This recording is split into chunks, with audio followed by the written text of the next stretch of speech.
الله أكبر الله أكبر أشهد أن لا إله إلا الله أشهد أن محمدا رسول الله حي على الصلاة حي على الفلاح قد قامت الصلاة قد قامت الصلاة الله أكبر الله أكبر.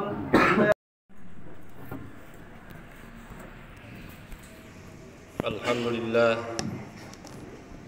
alladzi ja'alana minal muslimin wal mu'minin wal muhsinin. Asyhadu an la ilaha illallah wahdahu la syarika lah wa asyhadu anna Muhammadan abduhu wa rasuluhu la nabiyya ba'dah.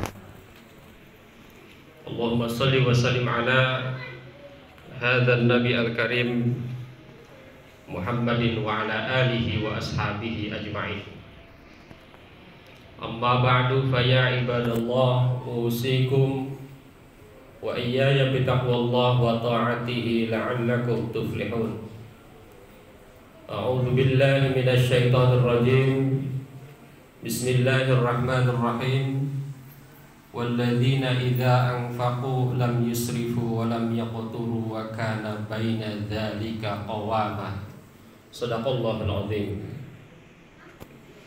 Puji syukur kita panjatkan hanya kepada Allah yang Maha Ghafur, yang telah menganugerahkan kenikmatan kepada kita semua, nikmat iman, nikmat Islam, nikmat sehat wa'afiat, nikmat umur panjang, nikmat kesempatan untuk melaksanakan ibadah-ibadah, diantaranya adalah sholat Jum'ah berjamaah.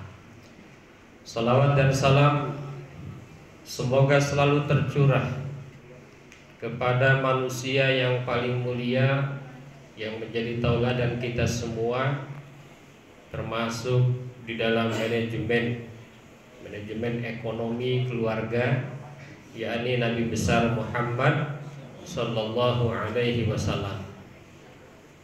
Betapa mulianya beliau, seluruh aspek kehidupan beliau ini patut untuk kita teladani. Dan jangan salah pilih, umat Islam itu teladannya adalah Nabi besar Muhammad sallallahu alaihi wasallam, termasuk Nabi Ibrahim sebagai bapaknya para nabi, bapak tauhid, orang tua Rasulullah sallallahu alaihi wasallam. Beliau senantiasa kita jadikan tauladan, dan banyak sekali ibadah-ibadah yang ada di dalam Islam itu mengikuti jejak Nabi Ibrahim, Nabi Ismail alaihi salam. Oleh karena itu, mengawali khutbah ini, khatib ingin mengajak kepada kita semua, marilah kita meningkatkan keimanan dan ketakwaan kita kepada Allah dengan cara marilah kita memanage ekonomi keluarga kita berdasarkan tuntunan Al-Quran, berdasarkan tuntunan Islam. Kalau kita memanage ekonomi keluarga kita dengan baik sesuai Islam, maka ekonomi kita akan baik, ekonomi kita akan stabil, dan itu berpengaruh kepada ketakwaan kita, berpengaruh kepada stabilitas keimanan kita. Nabi SAW bersabda, kadal faqru an yakuna kufran. Jadi kefakiran itu sangat rentan terhadap kekafiran.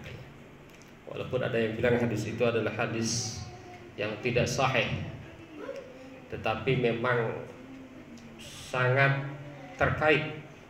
Kefakiran itu terkait dengan kekafiran.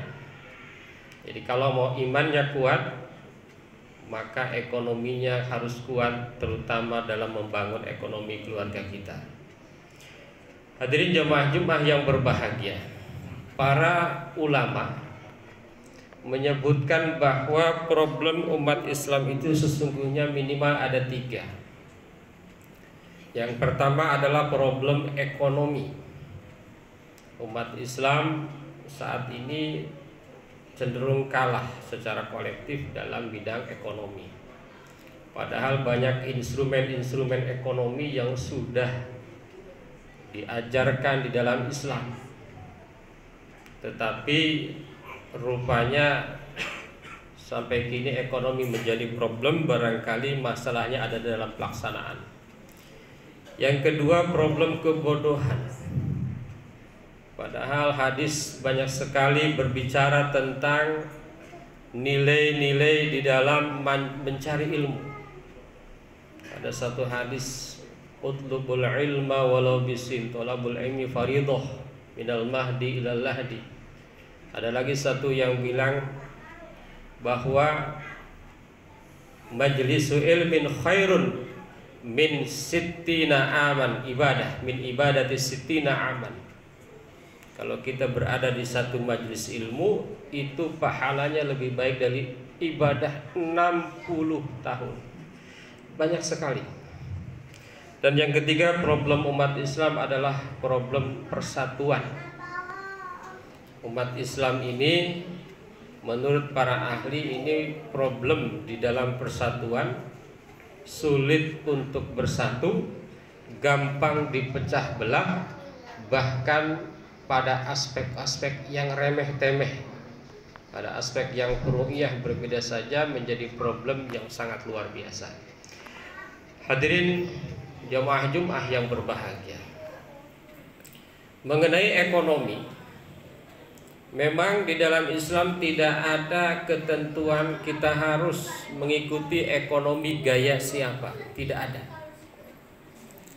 Ekonomi gaya A, gaya B, gaya C. Tetapi di dalam Islam Allah Subhanahu wa ta'ala memberikan batasan-batasan atau prinsip-prinsip di dalam berekonomi. Dan inilah yang menjadikan para nabi itu sukses di dalam ekonominya. Saya misalnya baca nabi yang paling sukses ekonominya itu Nabi Sulaiman. Nabi Sulaiman itu hartanya mencapai 2,2 juta triliun US dollar. Ada ahli yang menghitung demikian. Jadi harta Nabi Sulaiman itu sekitar 10 kali lipat Mas Elon ya, yang kemarin membeli satu sosmed gak jadi itu. 10 kali lipat. Itu di zaman yang belum secanggih saat ini. Nabi Ibrahim juga luar biasa. Dalam satu keterangan Nabi Ibrahim berkurbannya 1000 ekor kambing, 300 sapi lembu, dan 100 unta. Artinya apa? Artinya mereka menerapkan dasar-dasar Islam di dalam berekonomi dan mereka itu sukses. Apa di antara dasar-dasarnya? Misalnya berekonomi itu harus berbasis tauhid. Nabi Ibrahim demikian.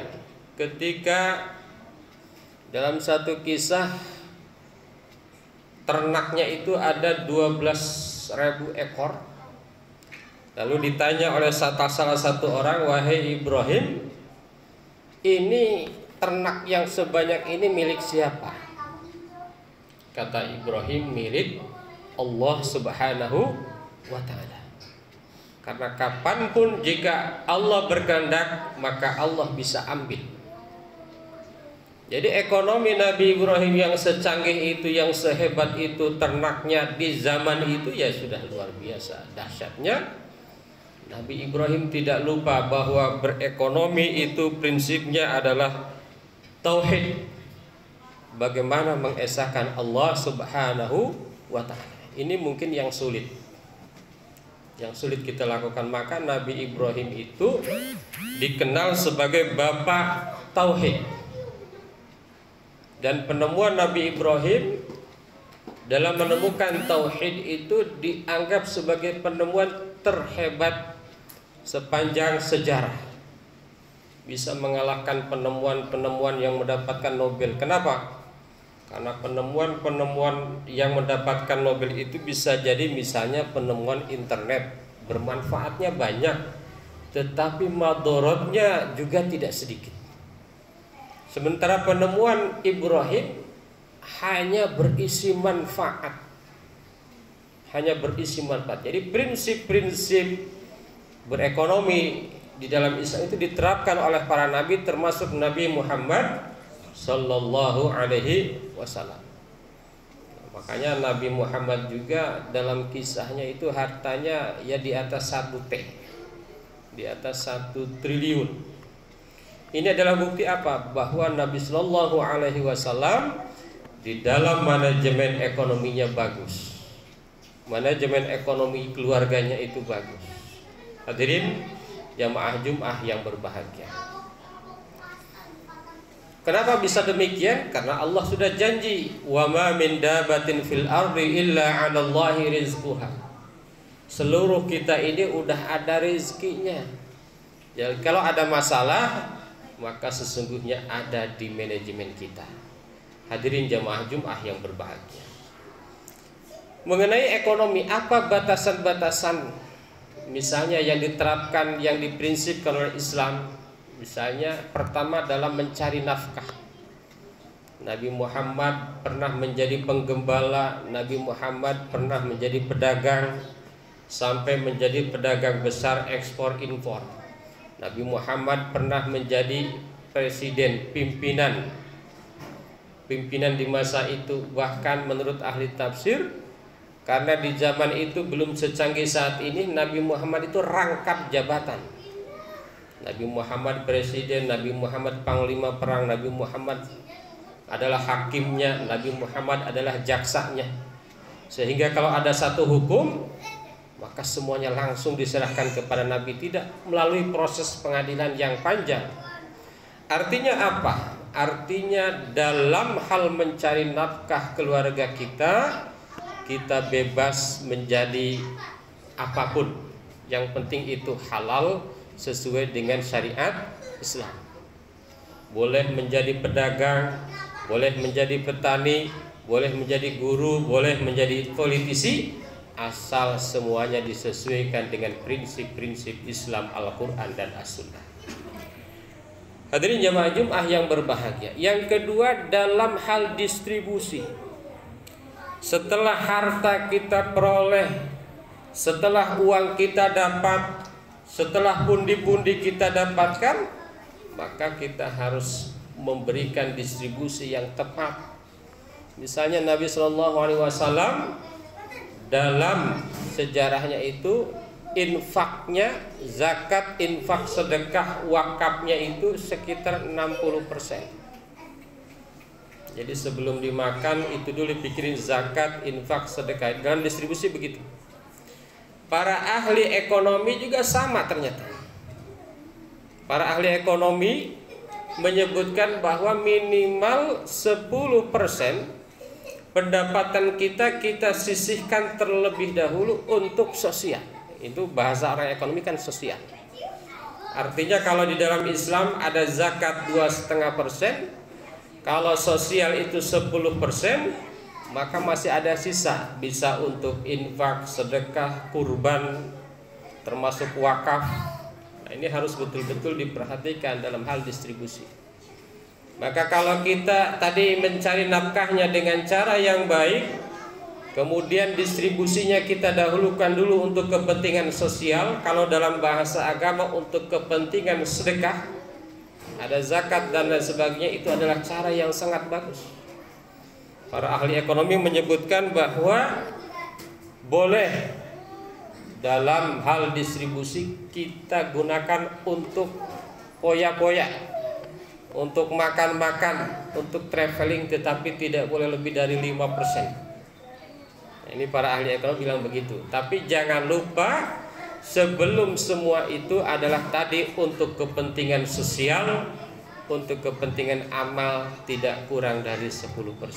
Ini manajemen kita apakah sudah sampai ke situ? Yang ketiga, hadirin jamaah Jumat yang berbahagia, dalam hal konsumsi. Ini perlu kita manage. Misalnya ada beberapa aturan. Yang pertama, dalam konsumsi kita tidak boleh berlebih-lebihan. Meskipun uang ada, makanan serba ada, tidak boleh berlebih-lebihan. Secukupnya aja. Yang kedua, kita harus mengkonsumsi hanya yang halal dan baik. Barangnya halal, bergizi, ya, yang baik.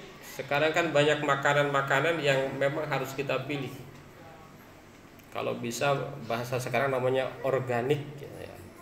Kalau bisa yang organik, kalau bisa ya gitu ya. Itu kan yang halalan thayyibah. Kalau udah banyak campuran-campurannya ini sebetulnya ini yang diperhatikan oleh Al-Qur'an. Halalan thayyibah. Yang ketiga, dalam mengkonsumsi kita harus menyebut nama Allah. Walaupun itu makanan milik kita, walaupun makanan itu udah halal, jangan lupa kita minimal baca Bismillahirrahmanirrahim. Enggak boleh, ini kan milik saya, enggak bisa. Tetap kita harus menyebut nama Allah. Yang keempat, kita harus menghalalkan yang halal, mengharamkan yang haram. Nah, ini mungkin debatable ya, karena menurut kedokteran ini tidak bagus, ya kan? Menurut sejarah ini bagus. Ya, ini debatable. Silakan aja disesuaikan dengan keyakinan masing-masing. Yang keempat, yang kelima, kita tidak boleh bakhil, tidak boleh boros. Meskipun hartanya melimpah, tidak boleh terlalu boros. Gitu. Meskipun pas-pasan, tidak boleh terlalu kikir. Nah, itu di dalam Islam begitu. Misalnya dalam berinfak, kita tidak dibenarkan infak semuanya. Tidak dibenarkan, bahaya juga. Misalnya kita punya kekayaan 100 juta, semuanya dikasihkan. Ini bahaya juga. Tidak memikirkan bagaimana kelangsungan keluarga. Dan yang keenam, di dalam konsumsi itu kita tidak boleh, tidak harus berlaku sederhana. Jadi walaupun serba ada seperti Nabi SAW, seorang yang triliuner, tetapi dalam kisahnya betapa sederhananya. Misalnya tempat tidur Nabi, tempat tinggal Nabi, makanan Nabi, pakaian Nabi, dan lain sebagainya. Hadirin jamaah Jum'ah yang berbahagia, membahas tema manajemen ekonomi keluarga ini mengharapkan khotib pribadi dan kita semua, mudah-mudahan kita senantiasa belajar bagaimana memanage ekonomi itu seperti yang diajarkan oleh Islam, Al-Quran dan As-Sunnah. Insya Allah ekonomi yang dimanage dengan baik akan memberikan keberkahan baik dunia maupun di akhirat, sebagaimana yang dilakukan oleh tauladan kita para nabi dan rasul. Mudah-mudahan ada manfaatnya. Barakallahu li wa lakum bil Qur'anil azim wa nafa'ana wa iyyakum ma fihi minal ayati waz dzikril hakim. Aqulu qouli hadza astaghfirullahal azim.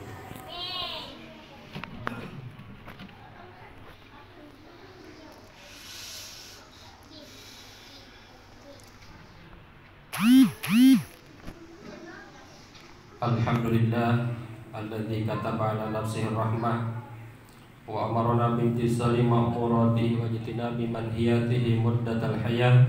Asyhadu an la ilaha illallah wahdahu la syarika lah wa asyhadu anna Muhammadan abduhu wa rasuluhu ila yaumil qiyamah.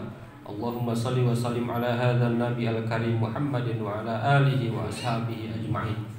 Amma ba'du, fa ya ayyuhan nas ittaqullaha haqqa tuqatih wa'lamu anna Allah ta'ala qad wa'ada liman ittaqa bi dukhulil jannah wa tawa'ada liman 'asahu bi dukhulil jahannam ma'wah. Innallaha malaikatahu yusalluna 'alan nabi ya ayyuhalladzina amanu sallu 'alaihi wa sallimu taslima. Wardallahu ma'an jami'is sahabatul karamati li rasulillahi ajma'in. Amin ya Allah ya rabbal alamin. Allahumma ighfir lil mu'minina wal mu'minat wal muslimina wal muslimat al ahya'i minhum wal amwat. Allahumma aslih dhata bainihim waj'al fi qulubihimul iman wal hikmah وأوزعهم على عهدك الذي عاهدت إليهم واجعلنا منهم وأتنا بدولة الإسلام بهدايتك ورحمتك الواسعة وتقبل دعاءنا إنك أنت السميع العليم عباد الله إن الله يأمر بالعدل والإحسان وإيتاء ذي القربى وينهى عن الفحشاء والمنكر والبغي يعظكم لعلكم تذكرون واستغفروه إنه هو الغفور الرحيم